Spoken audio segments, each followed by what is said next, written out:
Working the night shift at a supermarket isn't as bad as people think. I've been doing it for 2 years now. Same store, same routine. Most nights are slow, just a few last-minute shoppers, college kids grabbing snacks, and exhausted parents picking up diapers at 11:30 p.m. I know the regulars. I chat with the security guard before closing. I like the predictability of it. But last fall, I learned something. Predictability works both ways. Because if you do the same thing every night, someone else can start to notice. And that's exactly what happened. Nothing seemed off at first. It was just a normal interaction. A middle-aged guy, maybe late 40s, wearing jeans and a zip-up hoodie. He came through my checkout line around 11:45 p.m., a couple of frozen dinners, a six-pack, nothing weird. As I bagged his stuff, he smiled a little. "Man, I always come in during your shift. You close at midnight, right?" It caught me off guard. I tried to place his face, but nothing stood out. Yeah," I said, forcing a polite laugh. "Same schedule every week." He nodded, grabbed his bags, and walked off. I didn't think much of it at the time. But now I wish I had. A few nights later, he came back. Same time, same checkout lane, same too long smile. He didn't say much, but he didn't need to. The way he looked at me was enough. "Busy night?" he asked casually. "Not really," I said, scanning his groceries. "Yeah, I figured. I mean, I know your schedule and all." I paused. "Oh yeah?" I said, playing it cool. "Yeah. You're here Monday through Friday, 4 to midnight.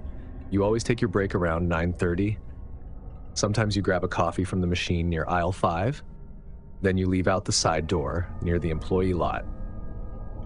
Guess I just pick up on things." I let out a nervous chuckle, but something twisted in my gut. I had never told him any of that. After that, I started paying more attention. I noticed he never bought much, a couple of things, always around closing. I also noticed that after checking out, he didn't always leave right away. A week later, he made another comment. "You park in the corner lot, right? Where no one else parks?" I went cold. That was true. I always parked near the edge of the lot away from the other cars. It made getting in and out easier. But no one should have noticed that. Yeah, I answered, ringing him up fast. "Smart," he said, nodding. "No one can block you that way." It wasn't just what he said. It was how he said it. Like he had thought about it. I took a deep breath and told myself I was making a big deal out of nothing. But I changed my parking spot that night. The next shift, I parked somewhere different, closer to the building. At 11:30 p.m., he showed up. I didn't say anything, but as I handed him his receipt, he smiled. "Switched parking spots, huh?" I stopped breathing. I didn't respond. Just looked at him. He grabbed his bag and walked out like it was nothing. That was the breaking point. I went straight to Dave, the security guard. Told him about the guy, how he knew my schedule, my parking, how he was watching me. Dave took it seriously. We went to the office, pulled up the security footage, and there he was. Every night after checking out, he'd go outside, but he wouldn't leave. Instead, he'd stand in the parking lot. He didn't even pretend to be on the phone or talking to anyone. He was just standing there for 15 minutes, watching the store. Then, finally, he'd get into his car and drive off. The next night, I was on edge. I tried to focus, but my head kept snapping back to the cameras. But by 11:30, he hadn't come in. For the first time in weeks, he wasn't there. That's what I thought, until I realized I was wrong.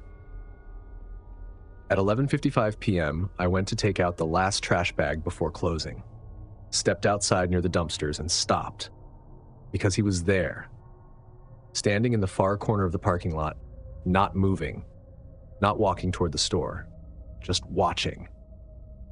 and this time he wasn't smiling. I turned right back around, went inside, and told Dave. The guy didn't follow, didn't move, just stood there, barely visible in the shadows. Dave walked me to my car that night. I started my engine, locked the doors, and pulled out fast. And that was the last time I saw him. Or so I assumed. Big mistake. A week later, I was driving home. I was finally starting to feel normal again. Then I noticed something in my rearview mirror. Headlights. A car far back, too far to see the driver. But something felt wrong. I switched lanes. The car switched too. I took an exit I never took. So did the car. A rush of adrenaline hit me, and I could feel my heartbeat in my throat.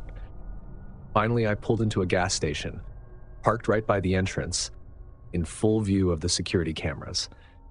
The car slowed down, then kept going. Didn't stop, didn't turn around, just drove past and disappeared into the night. I waited 5 minutes before pulling out again. I drove home a different way that night. I wasn't taking any chances. The next day, I drove straight to the police station and told them everything. The way he watched me for weeks, how he knew my schedule, my parking spot, even my habits, how he just stood there in the dark like he was waiting for me. The officer took notes and said they'd start patrolling the lot every night at 11:30 p.m. just in case he came back. But he never did. Not once. They figured he must have seen the police car and gave up. And maybe that's true. Maybe he really did just move on. But there are nights when I step out of work, the parking lot quiet, feeling the weight of the night around me. I still get that feeling, like someone's watching, like he never really left.